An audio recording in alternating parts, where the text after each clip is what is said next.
Well, it does say 4 ounces / 100 grams, which I think isn't 3.5 ounces 100 grams.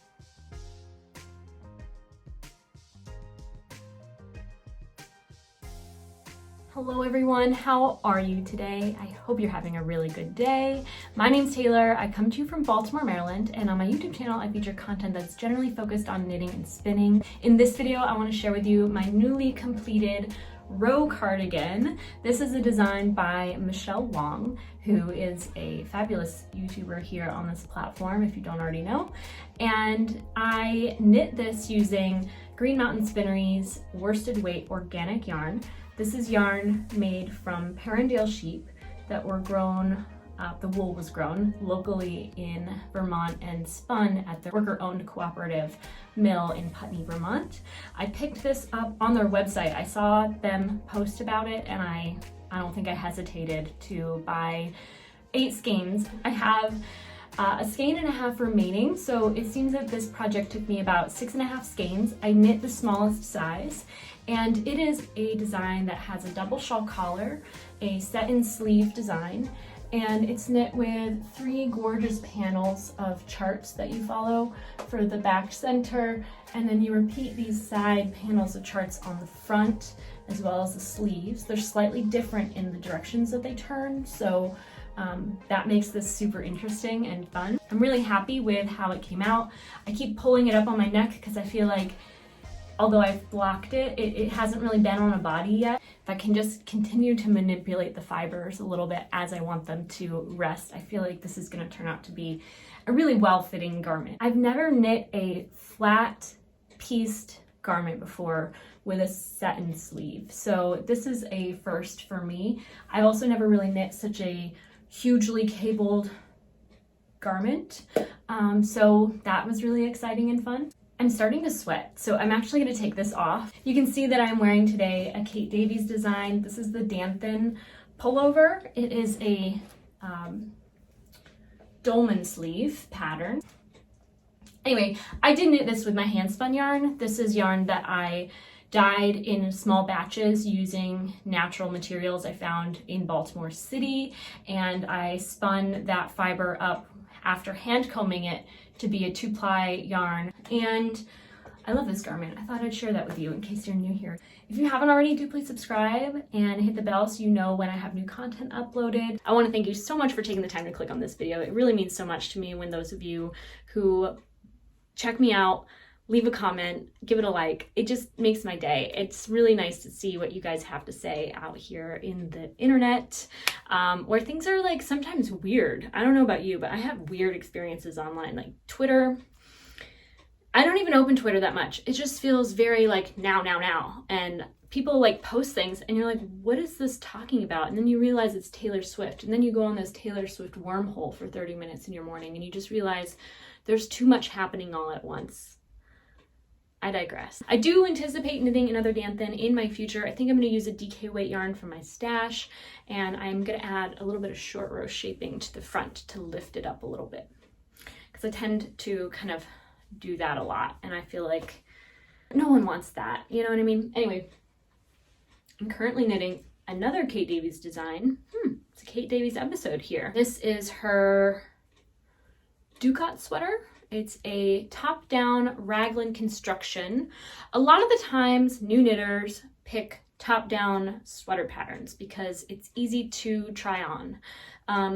It is easy to try on. I hear that raglans are not flattering for everyone, and I would love to know exactly who and why and what. I knit this using Elsa Wool's Cormo yarn in their woolen prepared yarn in the light. I think it's 10% gray. You'll see the natural color in the collar band because I ran out of the mohair I was holding it together with. I'm using Isigar's silk mohair in the color 6. It's this gorgeous kind of warm sort of peach pink. I almost made it. Can you see? I don't even think you can tell. But I ran out of the mohair in the last 3 rows of the second sleeve. So I modified this sleeve with a few decreases. In the pattern, I believe you're instructed to have a much longer rib cuff and you do, I don't know, I want to guess like one row of decreases for sure, and then you just switch to ribbing. I just continued to knit it straight with no decreases until I got to the last inch, and then I knit two together all the way around, knit one round, and then I once again knit two together so that the knit two togethers are always the same stitch, you can see. And then I switched to, I knit one more round, and then I switched to the smaller ribbing needle and did a twisted rib. I also did a twisted rib on the collar.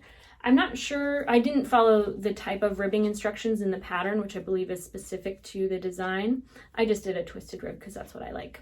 And of course I ran out of mohair, so I have a contrast collar and a contrast lower button band, because I did abandon the body of the sweater when I realized I'm playing a severe game of yarn chicken.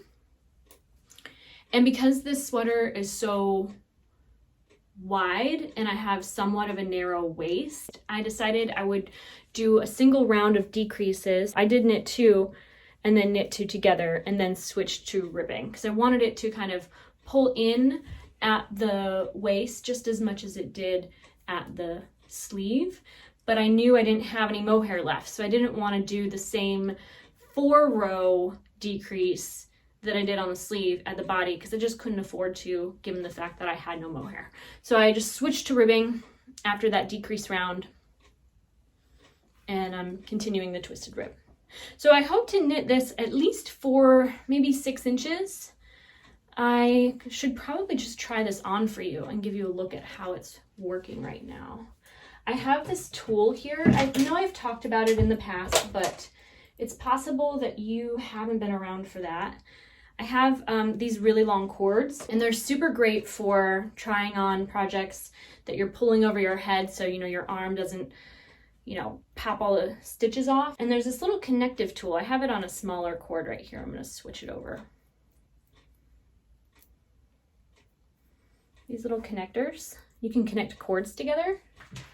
So I'm going to connect this cord. If I pop off that needle, I can use this little attachment to fix the cords together. Sometimes I'm whipping the cord over my head just to be dramatic. I'm going to try this on. I don't know what more I can say. It's just fabulous. I love this. Is anyone else a fan of Bailey Sarian? In her old videos, she would say, do you like it? Do you love it? Do you want to wear it? And I think about that all the time. Anyway, this is obviously flaring out because of the cable. Once I bind that off, I feel like I've kind of knit enough length here. Let me step back. I don't know, what do you think of the length so far? I feel like it's ready to bind off. Now, a few of the other projects that I have planned to cast on are a few single skein projects. I really want to knit Shippy a wardrobe of small sweaters. I have this skein of hand spun yarn that I think would be a really cute dog sweater. This is a Corriedale fiber dyed with black walnuts and then carded with rainbow stellina. And I feel like this is just such a one-off skein. What better than to, I mean, maybe it'd be a nice pair of gloves too. I can't deny it might make great little mittens. But I definitely want to do more single skein projects. I have yarn left over from my O-knot cardigan, and so I would really love to knit Shippy a little matching O-knot pullover sweater.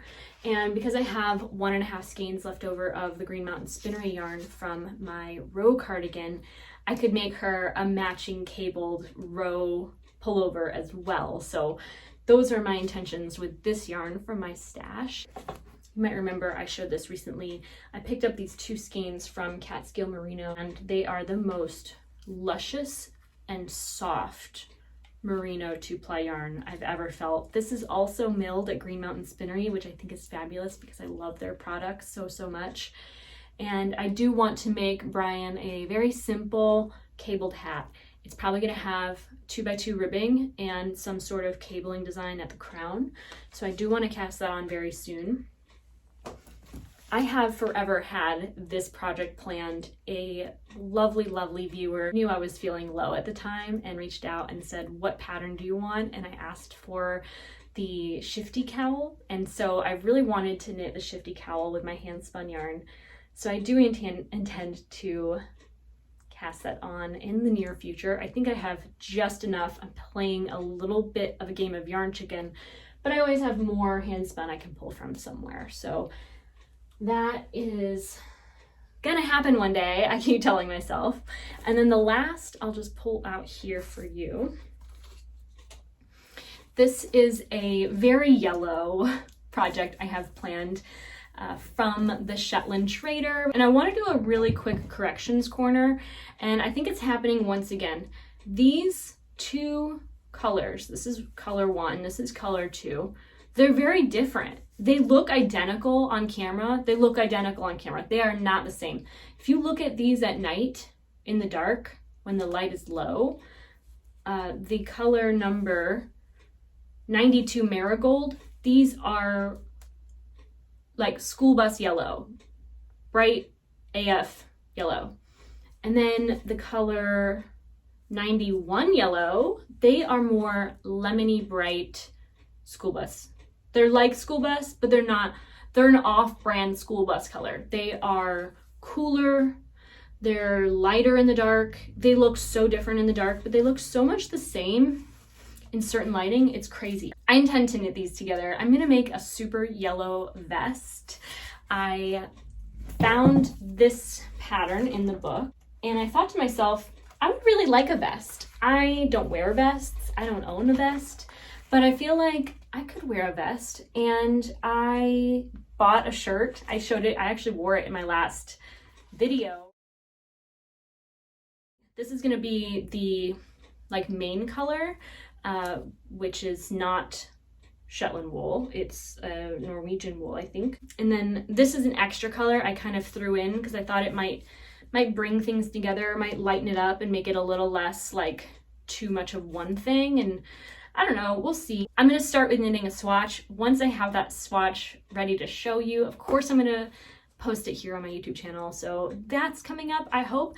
I was gonna do it sooner than now, but I have only one pair, put up 2 fingers.